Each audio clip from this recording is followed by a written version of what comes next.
नमस्ते, प्रणाम, हर हर महादेव। हम भोजपुरी गायक परमिंदर प्रेमी आप सबल के बतावल चाहतनी कि हमनी के बीच में बड़े भैया अमित धड़कन के गाना आ रहल बा। जौना गाना के बोल बा छोटे छोटे रह तोर फुलवना रे, जिनका राइटर बा पूना सिंह तयाई। हम उनसे मिलावत तनी। नमस्कार, प्रणाम सब लोग के, जितना भी लोग देखत था सब केहू के हमरा तरफ से प्रणाम बा। ई गाना महेश जी के सहयोग से भइल बा। अमित जी गइले बनी गाना के।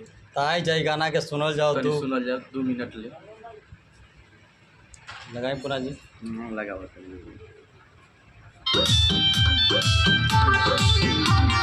छोटे छोटे रहे तोर फुलवना, शादी भइले भइले नाही गवना।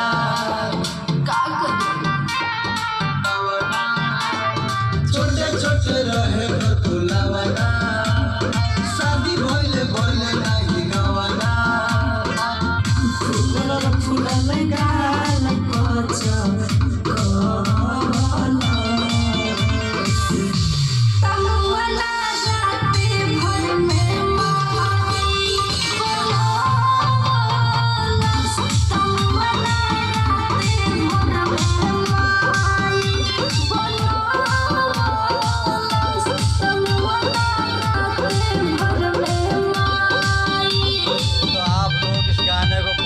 प्यार दे, आशीर्वाद दे। ऐसे ही हमारे बड़े भैया अमित धड़कन भी गाना लाते रहेंगे आपके बीच।